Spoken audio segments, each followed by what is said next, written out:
New head coach Mike Brown just sat down for his introductory press conference. Our goal, starting with Mr. Dolan,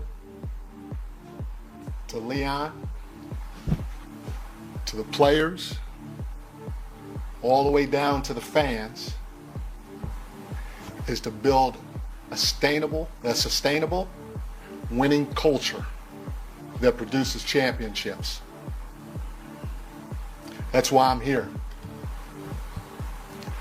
I'm fortunate to know what it takes to create that success. It was a no-brainer for me. You know, the league is the league, and there's always going to be ebbs and flows in terms of how the hiring and firing process goes, and you just embrace it and you keep moving forward. Is there a reverence whenever Mike Brown speaks? Welcoming in our panel, our senior writer Ramona Shelburne, our senior writer Brian Windhorst, and I'm so glad we have our do-it-all analyst Monica McNutt here in Los Angeles as well. I'm glad we have you here today, Monica, because amongst your 50-11 jobs, one of them is spending time covering the New York Knicks. What do you think of what we just heard from Mike Brown and his fit here as the new head coach? Well, I think that he said all the right things for sure, and I buy them as sincere, Malika. When you look at this team, these guys have great personalities. They've obviously had great success this past season. There's not a ton of tweaking that needs to be done. Yes, you mentioned it in your talk, getting over the hump, that will be on the shoulders of Mike Brown. But in terms of having an organization that is already committed to winning, that has been well established. And I think when I look at Mike Brown's resume, one of the things that jumps out, and we talked about this a bunch last week in New York, are the 2 Coach of the Year awards separated by decades, right? And so to me, it indicates that he's been able to adapt to this generation of both coaches and the style of the NBA game that has changed over time. And he has won, maybe not as a head coach, but as an assistant coach. He's been a champion. He's been around the stars of the stars, the Steph Currys, the LeBron James. But when you're looking at a roster that is largely the same here, Ramona, and it's a huge head coaching shakeup, after the Knicks made it all the way to the conference finals, the bar of success, it's pretty freaking high. So let's remind people, though, that when they did get rid of Tom Thibodeau, they met with a lot of the key players. There was interviews with 7 or 8 of the key players right before they made that decision. And so I think they're pretty confident knowing that Mike Brown will be well received here and a new voice will be well received. And I think probably his best attribute here is just his flexibility. You know, one of the things that happened with the Knicks, they had one of the best 2-man combinations in offense early in the season with Jalen Brunson and Karl Towns. That pick and roll game worked so well. Then opponents changed things up a little bit. They would put Josh Hart's man onto Jalen Brunson, and they would dare Josh Hart to shoot. And the Knicks just never had a counter for it. And you saw that when they got to the playoffs, they were just very one note. And Mike Brown is a very collaborative guy. He's worked in a lot of situations. I first got to know him in Los Angeles when he worked with Kobe Bryant following Phil Jackson. And so this is a big job, the New York Knicks job, but this man has had some of the biggest jobs in sports already. And he didn't mince words, right? He said, I am here to produce championships. He addressed that head on, Brian. Yeah, I mean, he's not going to like me saying this, but he has now been coaching in the NBA in 4 different decades. His career started in the NBA back in the 90s. And if you, like Ramona said, like, look who he's worked under. He's worked under Greg Popovich. He's worked under Steve Kerr. He's worked under Rick Carlisle. He's coached LeBron James. He's coached Kobe Bryant.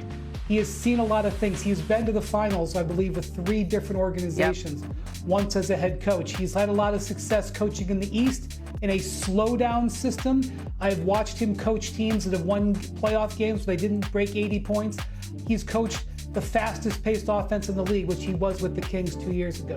So what the Knicks are doing here is they are hiring a coach with a big array of experience because they have a lot of things in place. What they need, as Ramona said, is the ability to have options. They need to be able to play different ways when they get in the playoffs so that when a team tries to impose a game plan on them, they can maneuver around a little bit. Some of that is on the front office, and they've added some players to their roster this year to give him more tools than Tom Thibodeau had before him. But some of this is going to be on Mike Brown to use the talent that he's got in his roster, get them to branch out a little bit so they're a little bit harder to play in a playoff series. And one small thing, but I find it fascinating, he has experience coaching a lefty point guard, right? You're coming from coaching De'Aaron Fox, good point. And now you get to coach Jalen Brunson. I'm curious, Monica, to see how that plays out on the floor. Yeah, I think that's going to be fantastic. Jalen is so versatile, though, and last time I think he shoots with his right hand, though, although he is left-hand dominant. Look, not only the basketball part of it, but I think the IQ and the team elements of it all, right?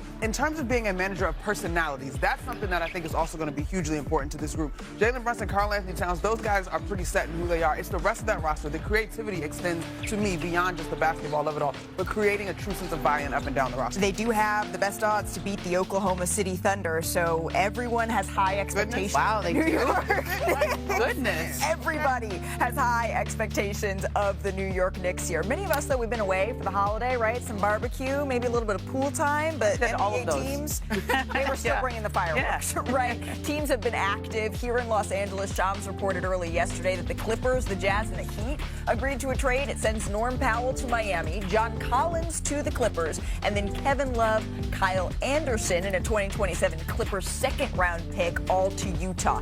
Powell, remember, he was a borderline all-star. He averaged a career high just under 22 points a game last season.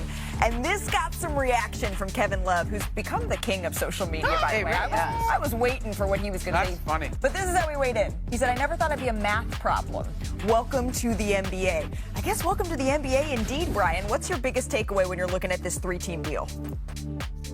Well, the reason Kevin said that, just so you know, is because he had to be included in this deal for salary purposes. Right. And the Heat are thrilled with what they got in this deal. They had been looking for a way to upgrade the talent on their roster and to be able to basically get John Collins from the Jazz and then flip him to the Clippers for Norm Powell.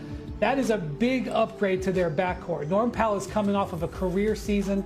His steady improvement in the mid part of his career has been terrific. This is definitely the type of move that in an Eastern Conference that frankly is banged up and is devoid of talent. This kind of talent influx is huge for the Heat. And the Clippers make a big move here. They have added a lot to their front court over the last 2 weeks, signing Brook Lopez to be Ivica Zubac's backup, and now adding John Collins, a frontline power forward in the last year of his contract. You assume he's going to be motivated to have a big season. Man, Wendy, repost, retweet, heavy on the what does this mean for the Miami Heat, y'all. Like, when I saw this going down, I'm like, huh? So I just go through this roster tentatively, right? Like, Norman Powell, I am in on that dude. I don't think last year was a fluke. Certainly it could be one of his career years, but I think he's in place to be able to duplicate that sort of productivity the next couple of seasons. But if you give me Adebayo, Powell, Hero, Wiggins, and Ware, Kel'el Ware, I still think is a little bit of a gem in the league in terms of folks maybe not knowing how dynamic he is at 7 foot.